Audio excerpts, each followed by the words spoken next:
All right, let's dive into a puzzle that probably drives a lot of people in education crazy. Why do so many smart, really well researched policies just fail? It turns out having a brilliant idea is literally just the starting line of a very, very long race. I mean, you've seen this happen, right? A promising new school plan gets announced, there's all this fanfare, it's backed by tons of data and experts, and then crickets. Nothing really changes. The whole thing just gets stuck or fizzles out. It's such a frustrating cycle, and today we're going to dig into exactly why that happens. And here's the absolute core of the issue. A great idea, all that strong analysis, it's essential for sure, but it's totally powerless if you don't have the skills to, communicate it, lead people through the change, and then actually learn from what happens. It's this whole journey, and that very first step is all about getting the idea ready for the road ahead. Okay, so let's get into the first part of our toolkit, policy communication. Really, this first phase is all about one thing, translation. It's about taking a complex, maybe kind of dense idea from a research paper and turning it into a clear, persuasive message that real people can get behind. Something that can actually win support and, get things done. Yeah, and that word, translation, is so key here. This is not about dumbing down an idea. Not at all. It's really about building a bridge, a bridge between the experts who came up with the policy and the principals, the teachers, the parents, the politicians, all the people who need to understand it, believe in it, and actually make it a reality. So how do you actually do that? Well, it pretty much boils down to these three simple but really powerful steps. First, clarity. You have to clearly explain the problem you're trying to solve. Second, evidence. You present concise data that backs you up. And third, recommendation. You propose a clear, actionable solution. Problem, proof, plan. That's it. But of course, just because you have a clear message doesn't mean everyone's going to just nod along, right? Once your idea is out there in the wild, you've got to be ready for a real debate.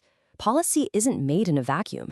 It's shaped by arguments, by pushback, by all these competing priorities. You have to be ready for that.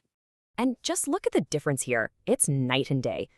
A weak argument is just saying, we need smaller classes. Okay, why? But a strong argument, well, that's a whole different game. It says, to address achievement gaps, evidence suggests reducing class sizes. See? It defines the goal, it points to evidence, it even compares it to other options. It shows you've actually done your homework. And persuasion goes even deeper than just having a solid argument. It's not just about winning a logical debate.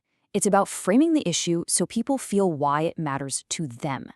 It's about showing the real-world benefits. And this is a big one. It's about building alliances with key stakeholders. Getting people on your side who will fight for the idea with you. All right, so let's say you've done all that. You've communicated your idea brilliantly, you've persuaded people, awesome. But now comes what might be the hardest part of all, actually leading the change. You've got to guide this thing from being just a plan on paper to being a part of the daily reality of a school. And let me tell you, this is where so many great ideas just completely fall apart. And this quote really nails the human side of it, right?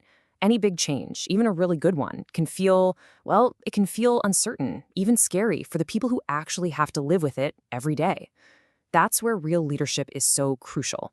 It's not about barking orders, it's about managing that journey with clear, constant, and really empathetic communication. So what does that leadership playbook actually look like in practice? Well, great leaders, they don't just announce a change and walk away. First, they build trust. They spend a ton of time explaining the why behind it all, they encourage people to work together, and, this is huge, they don't run from the tough questions. They address concerns head-on, and that makes everyone feel heard and respected.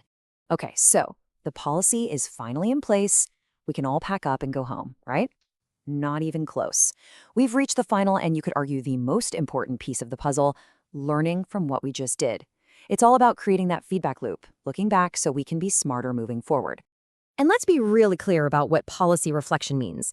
This isn't about pointing fingers or playing the blame game, not at all. It's a totally constructive process. It's about treating every single policy, whether it was a huge success or a total flop, as a source of priceless data that helps make the whole system better over time. But to do this right, you can't just, casually ask, so how'd that go? It doesn't work that way. You have to ask the right questions. You need a structured, really honest way to dig into what actually happened versus what you just hoped would happen. Yeah, you can almost think of it like a checklist for a policy postmortem. You have to ask the tough stuff, like, did we actually achieve our original goals? How did the stakeholders, the teachers, the students, how did they react? What challenges totally blindsided us during implementation? And this one's my favorite. Were there any unintended consequences, for better or for worse? Answering those questions honestly, that's how the entire system gets smarter. So let's bring this all home. Why are these skills, communication, leadership, reflection, why are they more critical right now than maybe ever before? Well, because the challenges hurtling toward our schools are getting more and more complex every single day. I mean, just think about what's on the horizon. We're talking about technological transformation with AI, a constantly changing job market, deep-seated educational inequality, even things like climate education. Look, these are not simple problems with easy, one-and-done fixes. They demand that we become way more agile and a whole lot smarter about how we create and implement policy. You know, that old model of some rigid, top-down, 5-year plan? That's just not going to cut it anymore. The future requires policies that are flexible, that can adapt and evolve. And that can only happen when we master these skills we've been talking about: communication, leadership, and that constant cycle of reflection.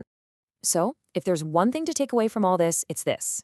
If we really want to build better schools, we've got to value these so-called soft skills just as much as we value the hard data.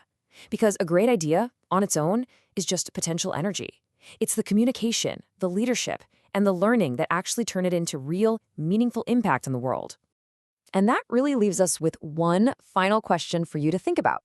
When you consider this whole journey, from a simple idea all the way to real-world impact, what do you think is the single biggest challenge facing your local schools in the next decade? Because really, just identifying that challenge, well, that's the very first step on the journey to actually solving it.